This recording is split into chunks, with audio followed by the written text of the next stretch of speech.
Me? Hint, hint. No. Someone who will help you set and reach your goals. And your goals is the key word here.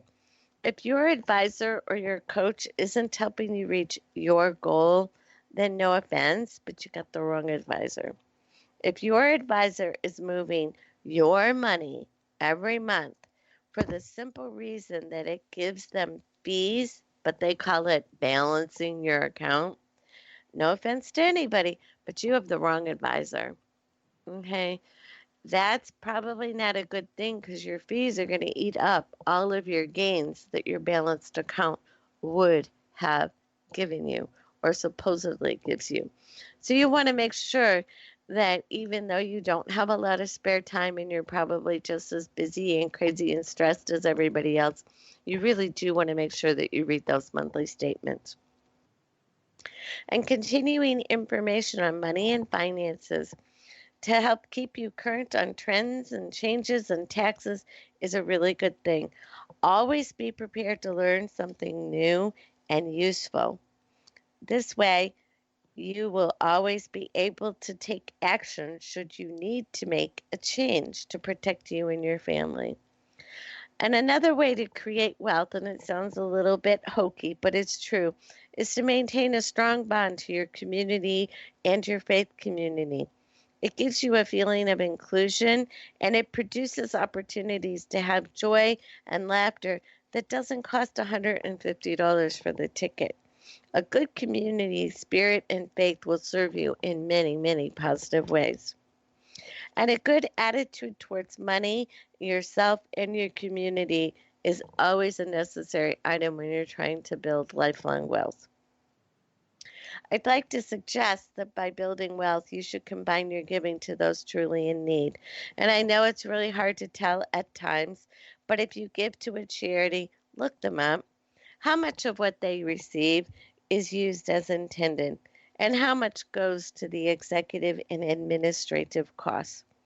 It's not free to run a foundation, we all know that, but the admin cost should be much lower than the amount that goes to the program. Now, I'm going to get a little political here, and here goes my run for public office right out the window. But some of our public programs, we need to sort a little bit better about who's included and who isn't because we're carrying such a heavy load right now. Maybe we need to trade that in for a more realistic program and a more realistic way of determining who really does need help and how we provide that help. That way, we don't mind giving to those truly in need. None of us do. We want to be able to support our friends and family in the community that are less fortunate. But let's make sure that we're supporting those that are truly in need. Now, the next one is not new news. This way to create wealth is tired and tried and true. And I'm going to tell you, it works every time. Buy a house and stay in it until it is paid off.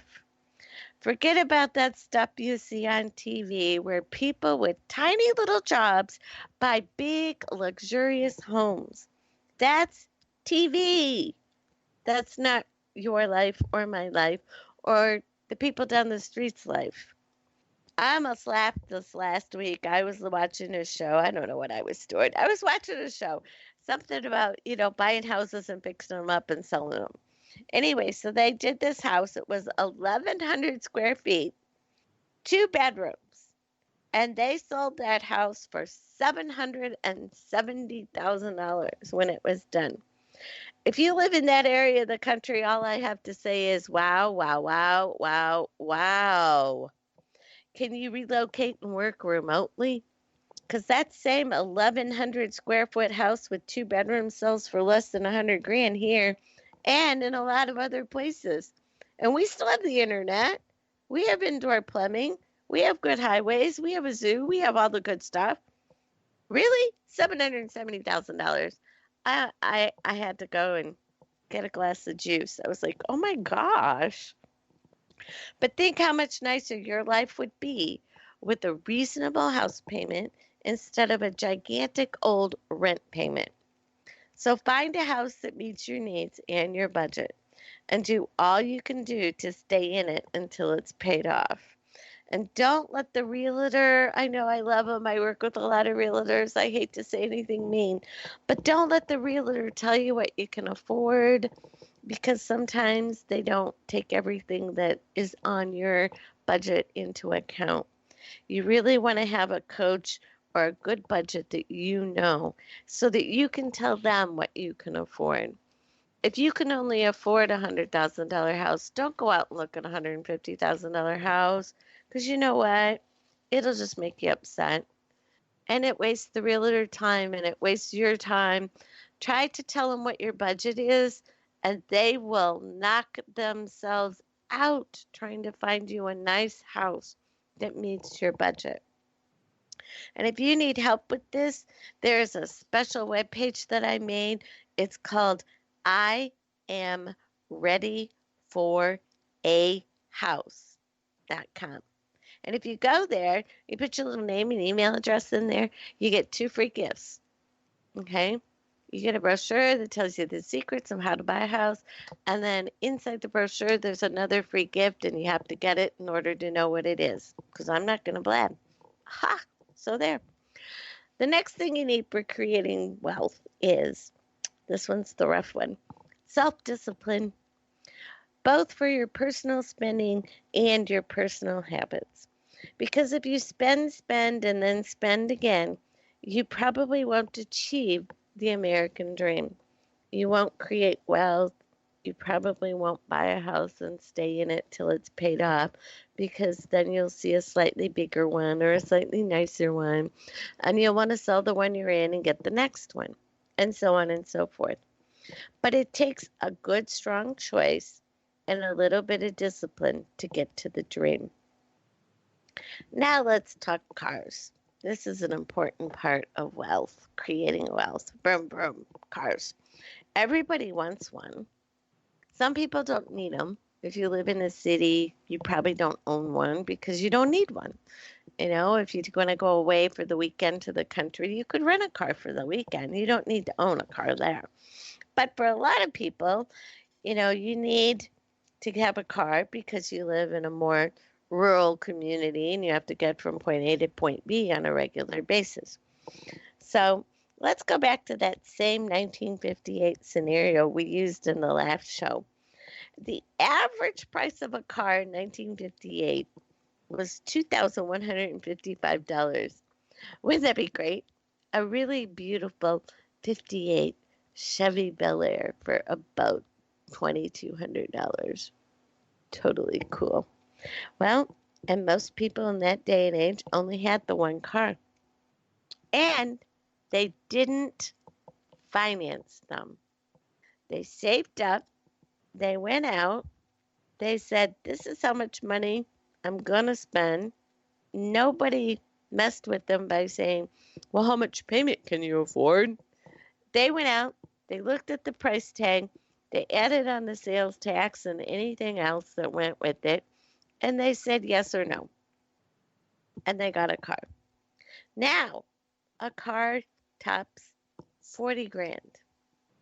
You go look at the similar car, I would say it's probably to the Chevy Bel Air, it's probably a similar car, would be the Impala. It's isn't it a beautiful Chevy?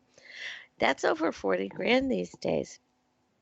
So that's more than 18 times the money of what it was in 1958. I think we're going to have to do a whole show on buying a car because I have way too many clients that have gotten in over their heads. But let me put it in a real short sentence that we can have for right this minute. If your car payment is more than your mortgage payment or more than your rent, your car is too expensive. If your car loan is for more than 36 months, it is for too long. And if your interest rate is for more than 6% on a brand new car, you're getting gouged. And we'll save the rest of the car info for another day. But those are the nutshells of wisdom that we have time for right now. Now, the last thing on this list that you can do to recover the American dream is to manage your credit score. I call it a game, but everybody else takes it seriously. If you have a low credit score, you've got issues. And those who rely on credit scores to provide you with goods and services, they take them seriously. If your credit score is low and you go to buy that said same new car, your interest rate's going to automatically be higher because they look at you as a bigger risk. Your car insurance is going to be higher. Your homeowner's insurance or renter's insurance is going to be higher. And your chances of getting a good job are going to be lower because people that are interviewing applicants are starting to run credit scores. They just want to see if you're responsible. Isn't that a kick in the head? So, if you need help increasing your credit score and getting your credit report into better shape, reach out because I can tell you that if you pay that fee to boost your credit score, you're wasting your money. And if you read the small print, it will say to you, this could actually lower your score, neither one of which is a good thing.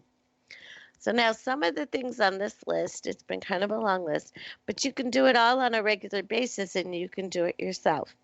And some of them you can do with a little bit of help from a friend or a money coach or a really good advisor.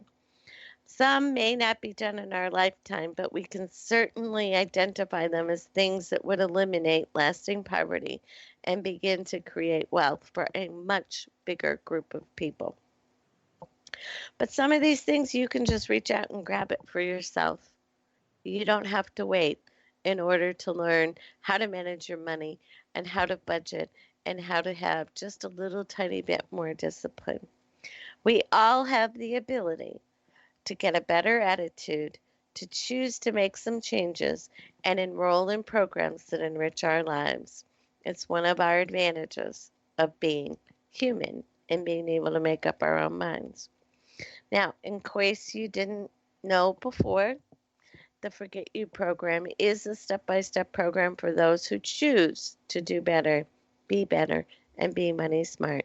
I'm not really advertising it, but it does work well. And, it is my show, so I get a little tiny bit of leeway. But that's what I do. I help take people from tenant to owner and from broke to set. So if you need help, reach out. It's rcmoneycoach@gmail.com. And don't wait until the next thing happens and then you say, oh, I should have done that money coach thing sooner. Now I'm really in a jam. Start now. And you, with commitment and a tiny little bit of discipline, you will be in a much better place in just a few months' time. So now you know what I'm going to say before I say it. Be grateful, and you will attract good things. And until the next time, from tenant to owner, from broke to set, I'm Rhonda Cobb, the money coach, and I get results. Email me and let me know how you are doing.